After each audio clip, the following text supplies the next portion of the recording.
नमस्कार, द गहनी में आपका बहुत बहुत स्वागत है। और आज हमारे खास बातचीत में खास मेहमान व्यक्तित्व के धनी एसीपी ममता रानी चौधरी मैम हमारे साथ हैं और जो कि महिला अपराध वाराणसी से हैं। तो आज खास बातचीत मैम के साथ होगी हमारी। मैम नमस्ते। जी नमस्कार। पुलिस विभाग में महिला अधिकारियों की भागीदारी कितनी आवश्यक है? दुनिया की आधी आबादी है महिलाएं, तो न केवल पुलिस विभाग में सभी विभागों में भागीदारी होना बहुत आवश्यक है जी। कम से कम 50-50 का रेशियो तो होना ही चाहिए जी। पुलिस में 30% महिलाएं होने में 24 साल लगेंगे, इसको कैसे सुधारा जाए? नहीं, हमारे विभाग में तो महिलाओं की संख्या काफ़ी हद तक बढ़ गई है। कांस्टेबलरी रैंक देख लीजिए, ऑफिसर रैंक है, सभी रैंक पे महिलाओं की भर्ती की जा रही है। और आज की वर्तमान स्थिति की अगर हम बात करें तो काफ़ी संख्या में हमारे पुलिस विभाग में, उत्तर प्रदेश पुलिस में महिला कर्मियों की संख्या ज़्यादा है। कर्मियों अधिकारियों दोनों की है। महिलाओं को त्वरित सहायता पहुंचाने के लिए महिला अपराध सेल के पास कैसे प्रावधान है? हाँ, इस मामले में अगर हम कहें तो हमारे जो उत्तर प्रदेश सरकार है, माननीय मुख्यमंत्री जी की बहुत सारी योजनाएं हैं महिलाओं के अंदर सुरक्षा, स्वाभिमान और सम्मान को जागृत करने के लिए। जी।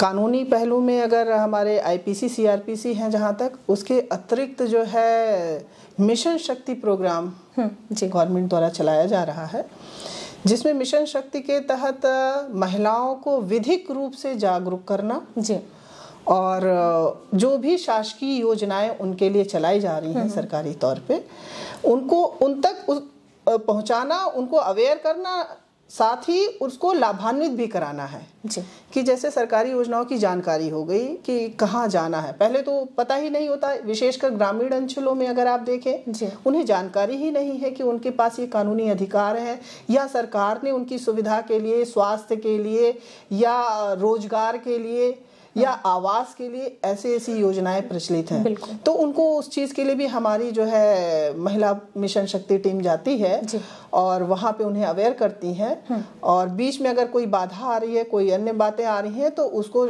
संबंधित विभाग से मिलकर दूर कराया जाता है ताकि उन तक उनका लाभ मिल सके। इसके अलावा अगर मिशन शक्ति के अंतर्गत ही देखेंगे तो आपको बताएं, हमारी जो महिला बीट आरक्षी, जैसा आप कह रहे थे विभाग में महिलाओं की भागीदारी, तो महिला बीट आरक्षी अभी तक हमारी नियुक्त होती थी और थाने तक ज़्यादातर उसका कार्य लिया जाता था। लेकिन हमारी गवर्नमेंट ने हमारी जो मिशन शक्ति योजना संचालित हुई है, उसके तहत महिला बीट आरक्षियों को ग्रामीण स्तर तक अपने अपने बीट में ग्रामीण स्तर पे जाके महिलाओं को अवेयर करना है। तो वो अब अपने थाने क्षेत्र से निकल करके ग्रामीण अंचल तक या अपने क्षेत्र में, अगर शहरी थाना क्षेत्र है तो मोहल्ले वार्ड में जा रहे हैं और उन्हें अवेयर कर रहे हैं। इसके अतिरिक्त मैं आपको बताऊं, थाने पे महिला हेल्प डेस्क बना हुआ है जहां कोई भी पीड़ित महिला कोई भी अपनी परेशानी और समस्या लेकर के जाएगी तो वो सीधा, और बनाने का भी उद्देश्य ये है कि थाना के मुख्य द्वार के पास होना चाहिए और जो विजिबल हो, ताकि महिला अगर थाने पे एंट्री करे तो उसको दिखाई दे और वो जाके अपनी बात महिला हेल्प डेस्क पे कह सके।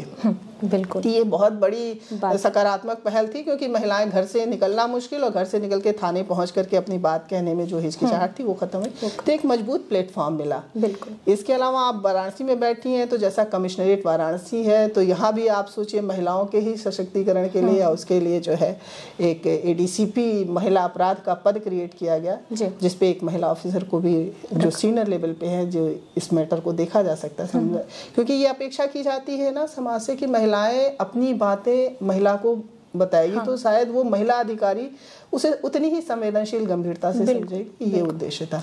इसके अलावा बहुत सारी महिला हेल्प लाइन नंबर्स हैं, 1090 है, 112 है, 1076 मानी सीएम हेल्पलाइन है। और इसके अलावा हमारी सबसे मजबूत एक कड़ी और है एंटी रोमियो टीम। बिल्कुल। वो जो स्कूल कॉलेज के पास भ्रमण करना या चौराहों पे रहना, ऐसे ही इसी कड़ी में आपका बताएं, शाम में फूड पेट्रोलिंग होती है, पुलिस फूड पेट्रोलिंग होती है, जिसमें हमारी महिला सब इंस्पेक्टर हों, अधिकारी स्तर पे भी जाते हैं। और ये रूटीन का वर्क है। Very nice. थाने में एफआईआर दर्ज ना करने की खबर आती रहती है, तो इसको कैसे रोका जा रहा है, इस पे आप क्या कहना चाहेंगे? वैसे ये अब सिचुएशन ऐसी नहीं है।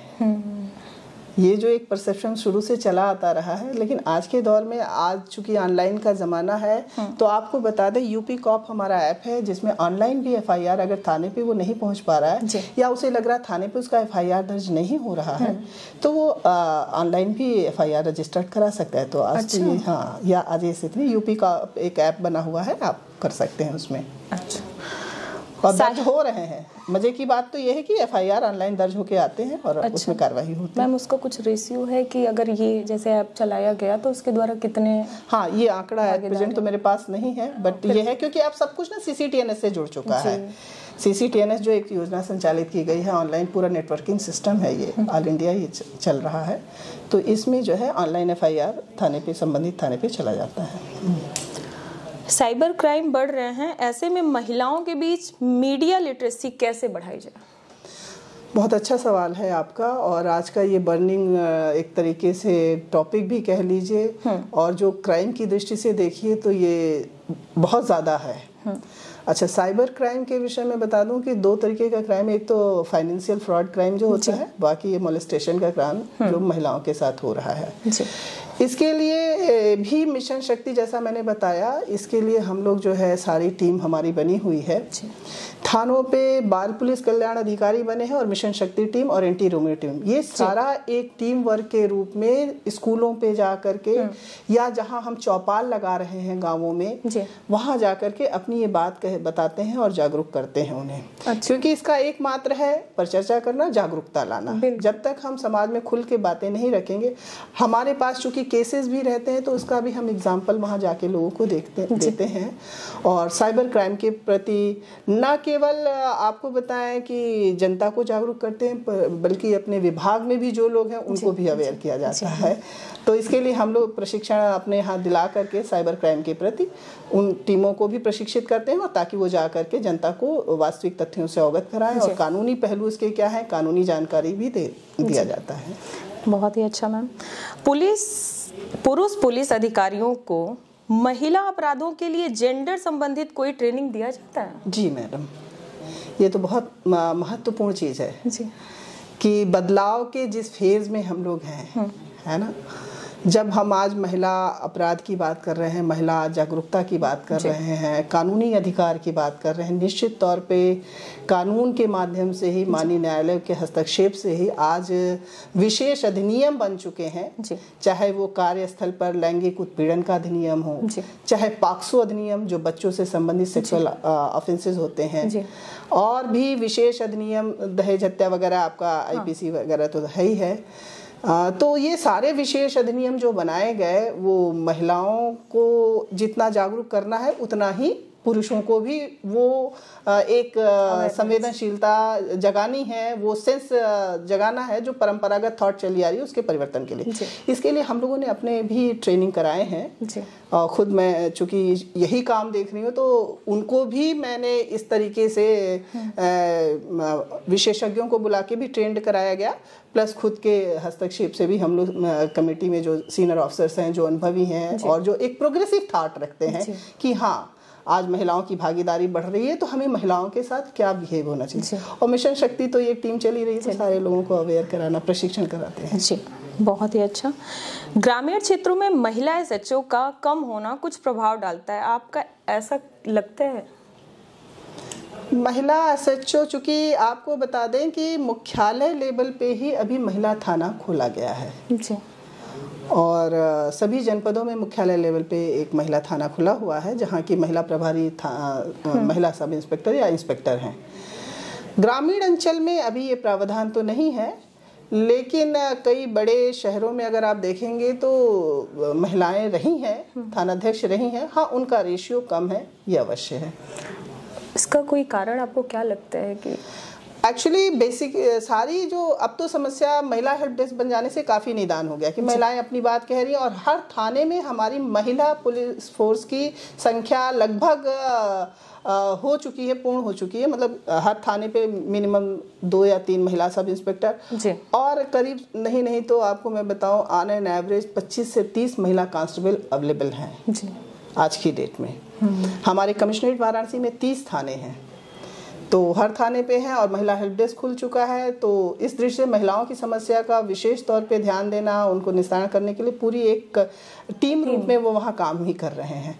फिर भी ज़्यादातर जो समस्याएं, मतलब ज़्यादातर आदमी मुख्यालय पर आता है कोर्ट कचहरी के काम से, फिर वो अपने एप्लीकेशन देता है, तो मुख्यालय पे इसी दृष्टि से बनाया गया तो कि उन्हें सहजता होगी। तो मुख्यालय स्तर पे है महिला थाना, और ग्रामीण अंचलों में तो अभी इस लेवल पे नहीं है। आजकल किस तरह के महिला अपराध बढ़े हैं, आप इसके बारे में क्या कहेंगे?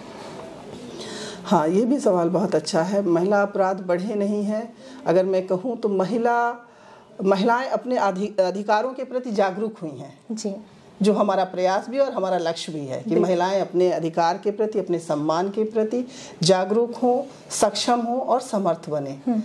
तो इस हिसाब से अगर उनको कानूनी जानकारी दी जा रही है तो निश्चित तौर पे उनके साथ कोई घटना या कोई ऐसी बात होती है जो उन्हें लगता है कि नहीं होनी चाहिए, उनके सम्मान में हस्तक्षेप है, उनको कहीं आने जाने में बाधा पहुंचाई जा रही है, तो जैसा मैंने बताया कानून के साथ साथ विशेष अधिनियम बने हैं, तो वो अपनी बातें आ रही हैं। इसलिए आंकड़ा भले दिखाई दे रहा हो कि महिला अपराध बढ़ रहा है, अपराध तो शुरू से रहा है, लेकिन मैम अगर आप देखेंगे, लेकिन आज की डेट में क्या है, महिलाएं अवेयर हो चुकी हैं, पढ़ी लिखी महिलाएं हैं, सिंसियर हो रही हैं, अपने जीवन के प्रति, अपने विकास के प्रति, अपने अधिकारों के प्रति सजग हैं, जागरूक हैं। तो वो अपना ससम्मान जीवन जीने के लिए अधिकृत भी हैं।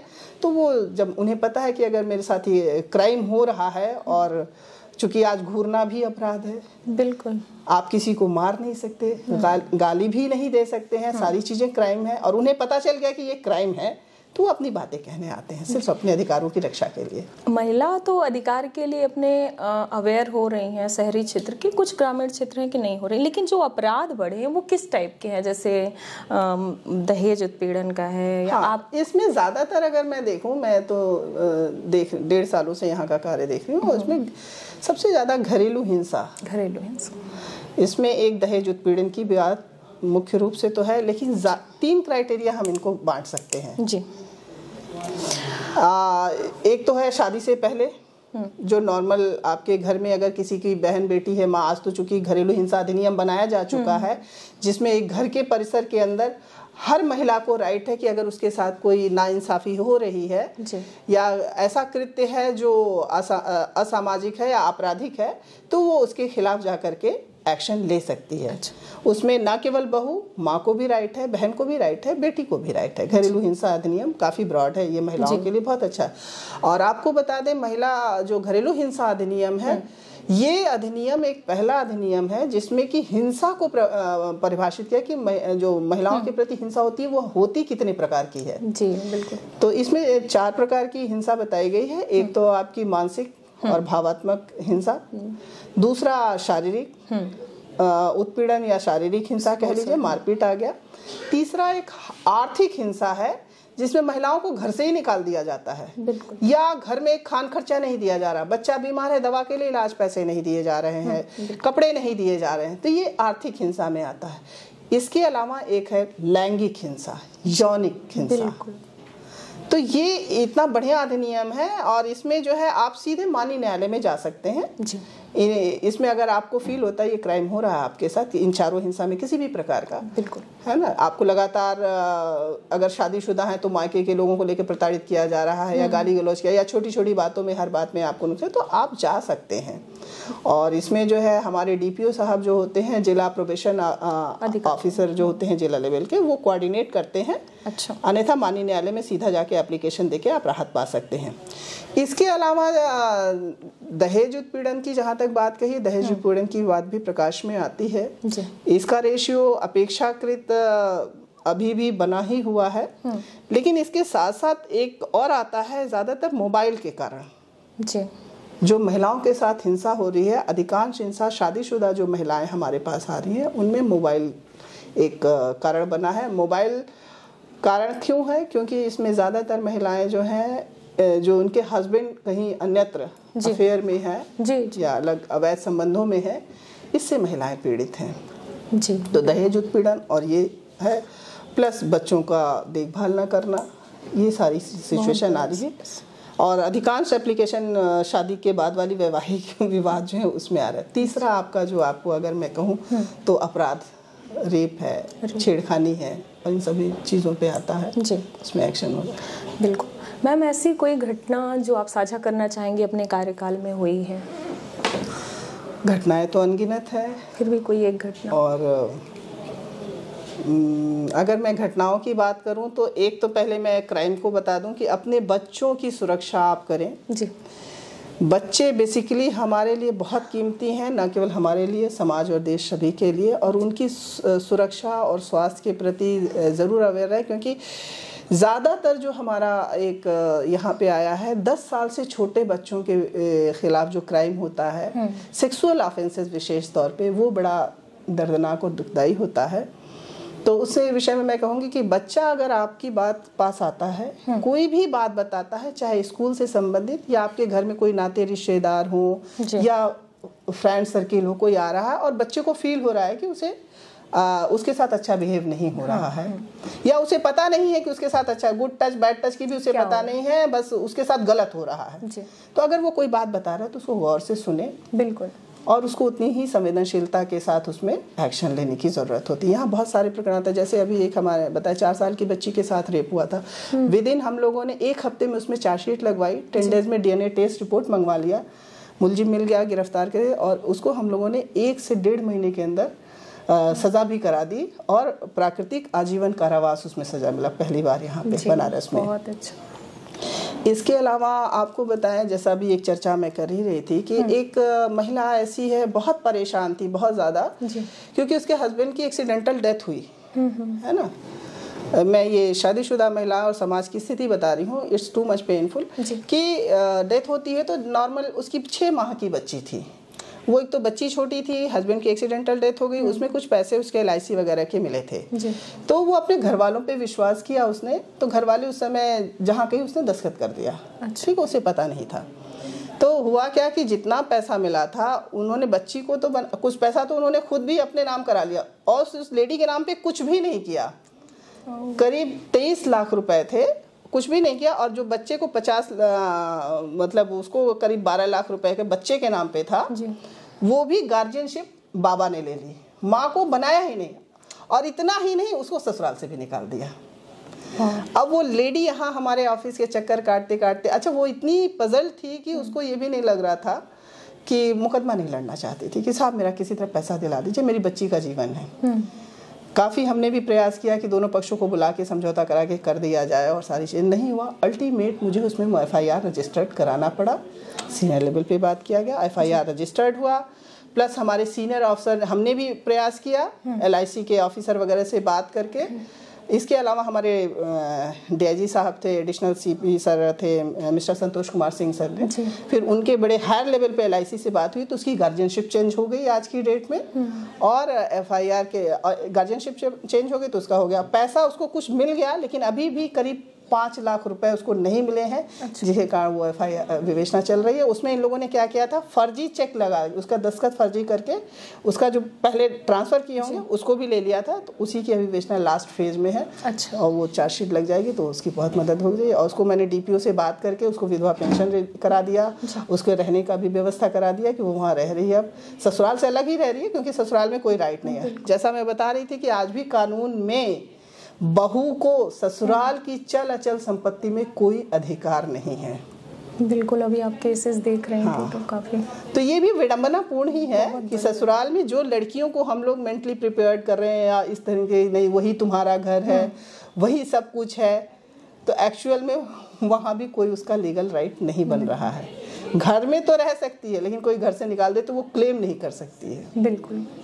और दूसरी चीज़ ये आती है कि जब घर से बाहर निकाल दो तो एक पहलू ये भी आता, मैं आपको बता दूं कि लीगल राइट के लिए लीगल फाइट करना पड़ेगा।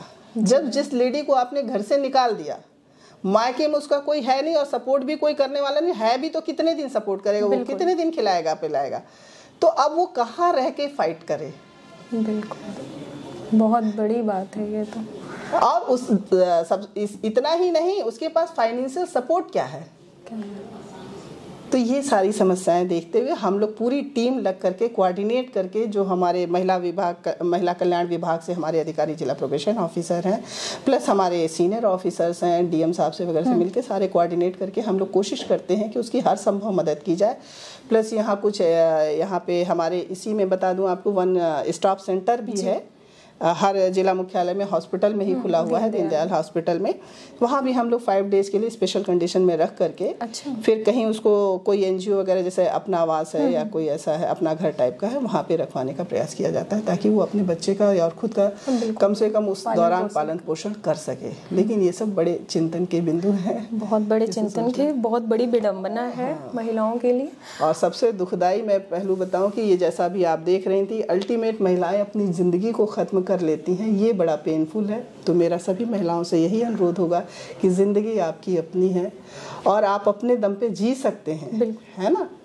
आप जिंदा हैं, इसको महसूस करिए और ज़िंदगी को अपने दम पे जिए। अगर आप स्वस्थ हैं, आपके पास सोचने समझने की ताकत है, तो आप अर्न भी कर सकते हैं। बस अपने पे आत्मविश्वास रखें, और इसके लिए बहुत सारी योजनाएं चल रही हैं। आप आगे आए, आपकी मदद होगी।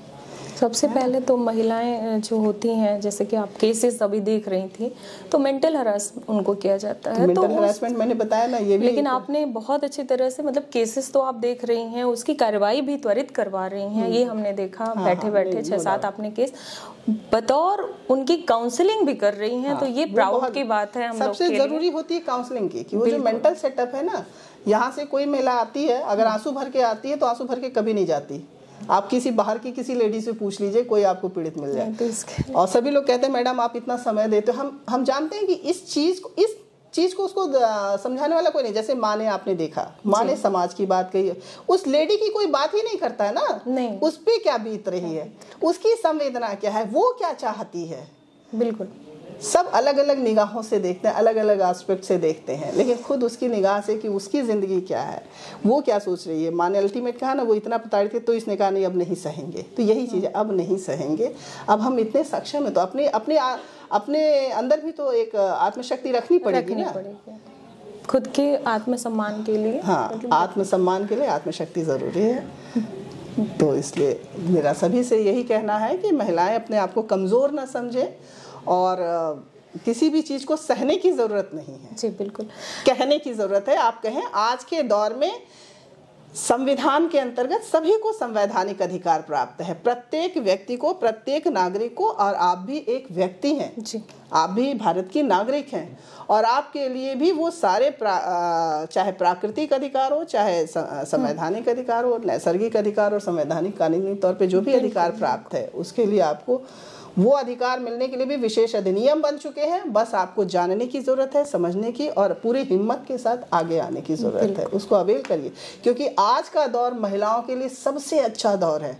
आज से आप पुराना इतिहास महिलाओं का, अगर विकास का इतिहास पढ़ेंगे, तो बड़ा ही आप सोचने के लिए मजबूर हो जाएंगे कि हम किस दौर से निकल के यहाँ तक पहुँचे हैं, जहाँ महिलाओं को पैदा होने का ही राइट नहीं था।